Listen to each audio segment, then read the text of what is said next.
Hello friends, இப்போ பாருங்கள், இப்போ இந்த மீன் வந்து எப்படி க்ளீன் பண்ணுறதுன்னு உங்களுக்கு நான் சொல்ல போகிறேன். பாருங்கள், இது வந்து இந்த நம்ம ஊரில் வெலை மீன் சொல்லுவாங்க. இந்த மீன் வந்து ஊடகம்னு சொல்லுவாங்க. இந்த மீன் இது வந்து காரா மீன். இப்போ இந்த மீனை எப்படி நான் க்ளீன் பண்ணுறதுன்னு உங்களுக்கு சொல்கிறேன். பாருங்கள், இப்போ இந்த மீன் எடுத்துகிட்டு ஃபஸ்ட்டு இதோட செதில் வந்து இப்படி சிசர் வச்சு கட் பண்ணணும். அப்புறம் இந்த சைடில் உள்ள இப்படி கட் பண்ணணும். இப்போ பாருங்கள், இந்த வாலை வந்து ரொம்ப ஒட்ட வெட்டணுங்கிறது இல்லை, லைட்டாக அப்படி கட் பண்ணணும். இப்போ இந்த சின்ன சின்ன செதிலாம் இருக்கும் பார்த்திங்களா, அதை வந்து இந்த கத்தியில் அப்படி லைட்டாக அப்படி சுரண்டி விட்டுறணும். அவ்வளோதான். இது மாதிரி எல்லா மீனையுமே இந்த மாதிரி தான் கட் பண்ணணும். பண்ணிவிட்டு இந்த மாதிரி சின்ன மீனாக இருந்துச்சுன்னா இந்த அளவு கட் பண்ணி இதை லைட்டாக அப்படி ஓப்பன் பண்ணி விட்டுறணும். அப்படின்னா தான் உங்களுக்கு இதை உள்ளதை க்ளீன் பண்ணுறதுக்கு ஈஸியாக இருக்கும். இப்போ பாருங்கள், நான் எப்படி செய்யணும்னு சொல்கிறேன். இந்த மாதிரி இதோட செதில்கள் இப்படி எடுத்து ஓப்பன் பண்ணிவிட்டு இப்படி கையை உள்ள விட்டு இந்த மாதிரி எடுத்துடணும். எடுத்துகிட்டு அவ்வளோதான்.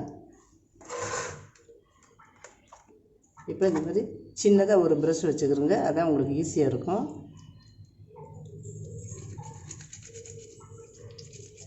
இந்த மாதிரி கொஞ்சம் க்ளீன் பண்ணி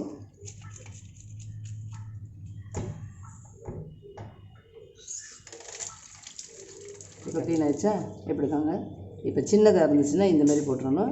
இது கொஞ்சம் பெரிய சைஸாக இருந்துச்சு அப்படின்னா இதை ரெண்டாக அப்படி கட் பண்ணி இப்படி போட்டுக்கிறோங்க. இப்போ பாருங்கள், இன்னொரு மீன் நான் எப்படி செய்யணும்னு சொல்லித்தரேன். இப்போ பாருங்கள், இப்போ இந்த மீன் இது நம்ம ஆல்ரெடி ஏற்கனவே க்ளீன் பண்ணி வச்சுருக்கோம். இப்போ இதை கட் பண்ணுறோம். இது பெரிய மீன் அப்படிங்கிறதுனால இப்போ இந்த தலையை தனியாக கட் பண்ணிடணும்.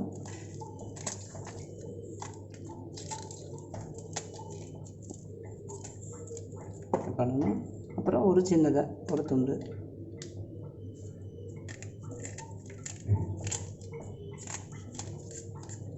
அப்புறம் இன்னொரு துண்டு போட்டுக்கணும் நமக்கு தேவையான அளவுக்கு. இந்த வாழை வந்து ஃபுல்லாக ஒட்ட வெட்டணுங்கிறது இல்லை, டைட்டாக அப்படி வெட்டினாலே போதும். இப்போ பாருங்கள், இந்த வாலில் வந்து சுத்தம் பண்ணுற அளவுக்கு ஒன்றும் இருக்காது, அதனால் இதை அப்படியே வச்சுக்கலாம். இப்போ இந்த துண்டில் நம்ம இப்படி கையை உள்ள விட்டு இப்படி எடுத்துகிட்டு இந்த ப்ரஷ் வச்சு இப்படி க்ளீன் பண்ணிடணும்.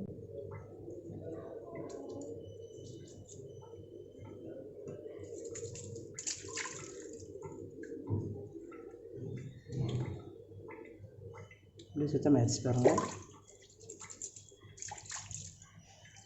இப்போ இந்த தலையை எப்படி சுத்தம் பண்ணுறதுன்னு பாருங்கள். இந்த ரெண்டு செதிலையும் இப்படி ஓப்பன் பண்ணிக்கிறங்க. பண்ணிவிட்டு இந்த விரலை அப்படி உள்ளே விட்டு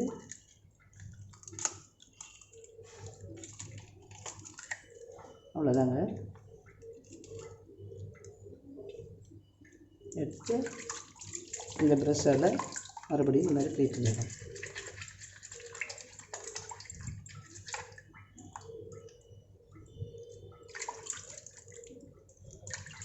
பாருங்கள், இப்படி தாங்க சுத்தம் பண்ணணும்.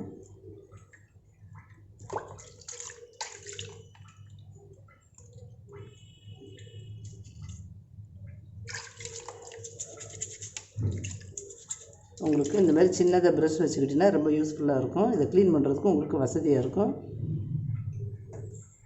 இதே மாதிரி நீங்கள் செஞ்சு பாருங்கள்.